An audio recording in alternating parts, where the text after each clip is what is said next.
when I find you. Pop quiz, hotshot. Pop quiz, hotshot. You're an executive at 20th Century Fox and you've got an action movie that's entirely set on a bus, directed by a first-timer, and starring two young actors who've never opened a movie.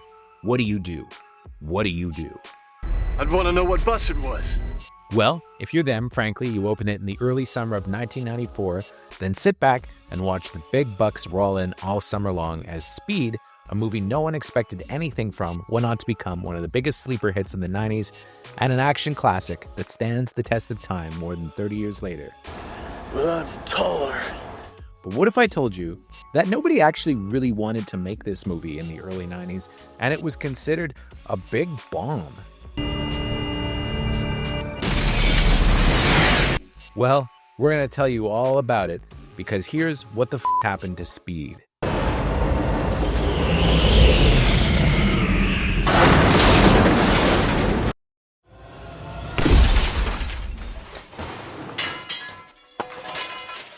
Jump back to the year 1985, and Canon Pictures, a studio that was much mocked for its reliance on low-budget B-grade action movies, made a rare masterpiece. The film was called Runaway Train and starred Jon Voight and Eric Roberts as two convicts stuck on an out-of-control train barreling towards a chemical plant. Sound familiar? Well, that's because the movie was pretty much completely remade a few years ago with Denzel Washington and Chris Pine by Tony Scott. That movie was called Unstoppable, but let me tell you, it ain't no Runaway Train, which really is worth checking out. And in fact, we did a Best Movie Never Saw on it.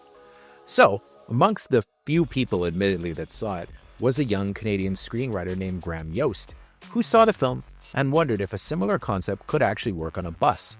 After all, a train is stuck on a set track, whereas a bus would have to deal with the perils of a rush hour commute. It actually sounds pretty exciting, right? You know what? I got gum on my seat. Gum. And how could the fact be that it wouldn't stop be explained?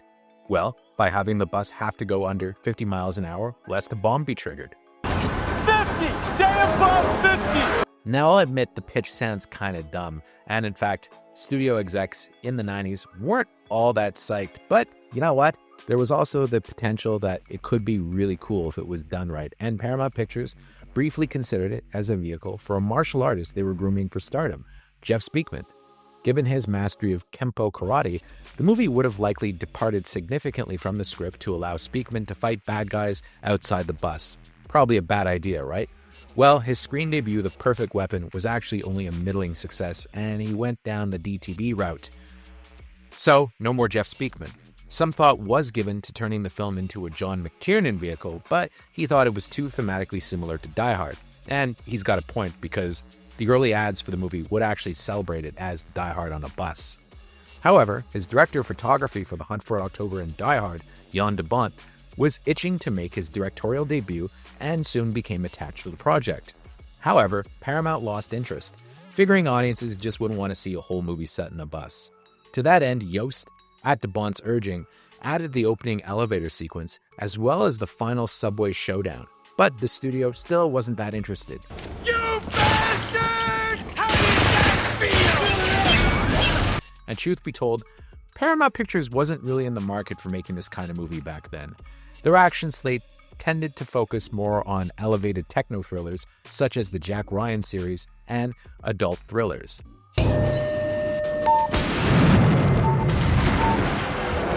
20th Century Fox, on the other hand, they were in the market for action flicks.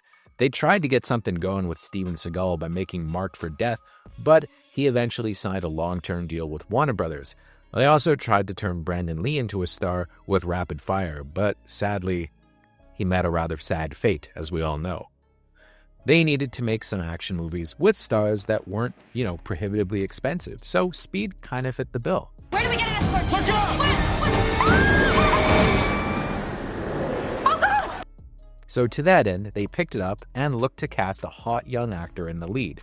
While it's hard to imagine anybody but Keanu Reeves as the hero, Jack Traven, a rogue SWAT member, he was far from the first choice. In fact, for a while, Stephen Baldwin seemed to have the edge, but he turned the role down, feeling it was too similar to Die Hard. Ouch. Bet he regrets that one. Another actor who turned it down was Richard Grieco, Who, you may ask? Well, Grieco at the time was a teen idol, thanks to his co-starring role as Booker on the TV series 21 Jump Street, opposite a young Johnny Depp. The king of 21 Jump Street, Richard Grieco. He actually made a solo action comedy called If Looks Could Kill, as well as the gangster movie Mobsters, which paired him with Christian Slater and Patrick Dempsey, and for a while, he looked like he was going to become a star. It didn't work out, he turned down Speed, and boy, would he ever regret that. Pop quiz, hotshot. Now what do you do? Now, some say that Tom Cruise and Tom Hanks were also considered, but Speed was never really an A-budget movie for Fox. It was seen as more of a risk. Instead, they were going for a young, rising talent like maybe Woody Harrelson or Wesley Snipes, both of whom had had a huge breakout hit with White Man Can't Jump a couple of years ago. In that end, though, Jon de Bont had one guy in mind.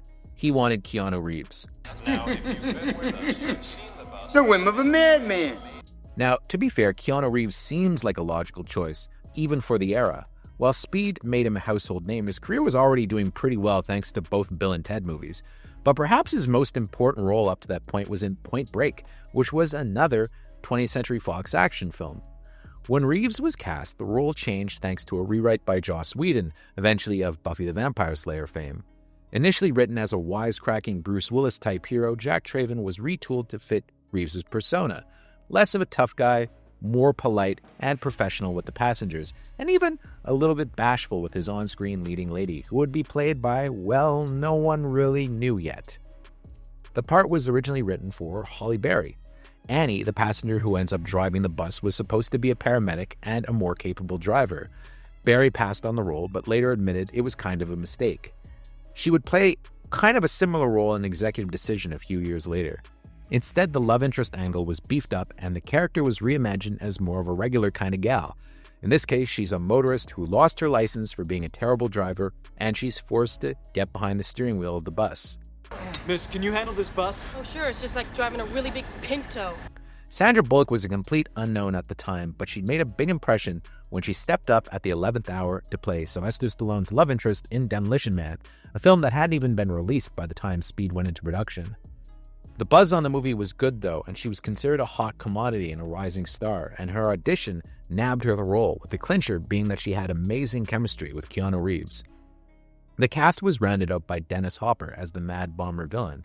Of all of them, he was probably the most no-brainer piece of casting. Are you ready to die, friend? F*** you. Oh. At the time, Hopper was working his comeback trail, having infamously burned out on drugs post-Easy Rider throughout most of the 70s. By the 80s, though, he was clean and sober and had been nominated for an Oscar for Hoosiers. Notably, he also played a very memorably unhinged villain in David Lynch's Blue Velvet and was a popular screen bad guy of the time. The year before Speed, he was the villain in Super Mario Bros., and the year after, he would play the bad guy in Kevin Costner's Waterworld. In addition to Hopper, there was also Jeff Daniels as Reeves' very unlucky partner, Joe Morton as their superior, and a memorable cast of character actors to play the passengers in Jeopardy, including Alan Ruck, who at the time was best known for playing Cameron in Ferris Bueller's Day Off. Ferris Bueller, you're my hero. You're kidding? Shooting the film proved to be kind of emotionally grueling for Reeves, as early into production, his best friend, River Phoenix, with whom he had co-starred in My Own Private Idaho, had died suddenly. What nobody knew at the time was how much Reeves struggled to continue his work on the production after that. But Jon de Bont proved to be a sympathetic ear, with him moving things around to give him time to grieve. On a more positive note, Reeves, who had openly admitted to de Bont that he didn't really like doing on-screen action at the time, began to get very interested in the stunt work and eventually completed many of the harrowing stunts himself, apparently about 90% of them, including the famous Jaguar to bus jump, which was done without trickery. It would set the tone for future action roles, with Reeves later mastering intricate martial arts choreography for The Matrix and becoming a weapons expert for the John Wick franchise. Jon de Bont can also take credit for another defining feature of the movie, the score. Initially, the studio wanted Michael Kamen, who had scored many classic action films of the era, including the Lethal Weapon series and Die Hard, to provide the score. Still, de Bont advocated for a bit of a different sound, and he wanted Mark Mancina, who had worked with Hans Zimmer at the time. Mancina's score was hugely acclaimed, and he became one of the decade's go-to action composers, scoring Bad Boys in the next year, Con Air, Twister, and many others. Oddly though, no one really thought that Speed would be much of a box office hit, and it was initially slated for an August 1994 release, which is in the dog days of summer. You see, 20th Century Fox already had a massive action movie coming out that summer, and it was True Lies. However, Speed started doing exceptionally well in test screenings, so the studio took a gamble and decided to release it in June, before True Lies, which was slated for July. But it would have to go up against several heavily hyped films, including The Flintstones, City Slickers 2, The Legend of Curly's Gold, Wolf, which starred Jack Nicholson as a werewolf, and Beverly Hills Cop 3. Luckily for Speed, all 4 of those movies were terrible, and Speed was seen as a refreshing tonic at the box office. It opened fairly strongly with $14 million, which was good enough for a first-place finish, but it wasn't record-setting. What was really noteworthy was its staying power. On its second weekend, it declined only 10%, which is really rare in Hollywood. Usually a 40 to 50% drop is generally considered pretty good for a movie that people like. The next week, it fell off just 4%, and so on and so forth for the rest of the summer. Word of mouth propelled it to a $121 million domestic gross, landing it on the year's box office top 10. In fact, it came in at number 7. It was such a big hit that Fox actually opted to release it as a sell-through VHS tape, which was pretty rare for R-rated movies at the time. Usually sell-through, meaning you could buy it as soon as it was released on video, was reserved for family films and PG-13 blockbusters. For comparison, True Lies, a movie that actually made more money at the box office than Speed, was not released as a sell-through tape. I think it was the fact that the word of mouth was so good and that repeat business was so strong that Fox figured people would want to buy the video cassette, and indeed, it sold a lot of tapes. The movie made Keanu Reeves a major star, cementing him as one of the biggest names in the business. Although, funny enough, his follow-up action movie Chain Reaction would be a big flop.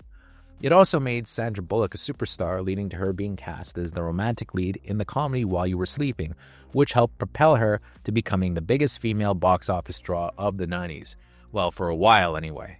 You see, of course, soon talk turned to a sequel, but it would cost a lot. You see, Speed made Jan de Bont a huge director, and his follow-up Twister was an even bigger hit. After playing with that kind of budget, he did not want to do another small-scale action movie, so if he was going to come back and do Speed 2, it had to be an all-out action spectacular, patterned on the second disaster movie craze that was dominating box office at the time thanks to movies like Twister and ID4. Hey, I'll take it from here. This one would be set on a glamorous cruise ship, and its budget was reported to be anywhere from $110 million on the low end to $160 million on the high end. By comparison, the first film had cost just $30 million. Now, this was a major gamble. Even if it exceeded the first film's gross, which was pretty unlikely, it would still lose money. They figured it would have to be a hit the size of Twister or Independence Day, but then again, they had Sandra Bullock, and she was box office gold at the time. Plus, the hard R rating was toned down to a PG-13 for the sequel, something that all action fans of the 90s absolutely hated. If you don't, I'll throw you over. Okay, that's a good reason. There was one big problem, though. Keanu Reeves, who was sniffing a dud and had just done another action movie with Chain Reaction, passed. And I gotta say, it was a brilliant choice for Reeves, although it was much mocked at the time, as he chose instead to go on tour with his band Dogstar. That, coupled with the fact that Chain Reaction had flopped, led a lot of people to thinking that Keanu Reeves wasn't gonna last as an A-lister. Instead, he was replaced by Jason Patric, who's cool and everything, but he's no Keanu Reeves. And just a couple of years later, Keanu Reeves would come roaring back with The Matrix, setting a tone for the rest of his career, because anytime anyone wrote out Keanu Reeves, guess what? He would come back with another career-redefining role. So, Speed 2 Cruise Control, which was the name of the movie, was one of the biggest disasters of the 90s. And when she was promoting The Lake House, a movie which finally reteamed her with Reeves many years later, Bullock admitted that he had been right to turn it down. Yet a Speed sequel with Bullock and Reeves might still happen, as both are still at the top of their game and famously chummy. Both have said they'd be happy to make a sequel more in line with the original film than the follow-up. So who knows? Jan de Bont also is retired, but has said that he'd love to come back and do another Speed. So, I don't know, maybe we'll get a Spathreed? I'd like to see it happen.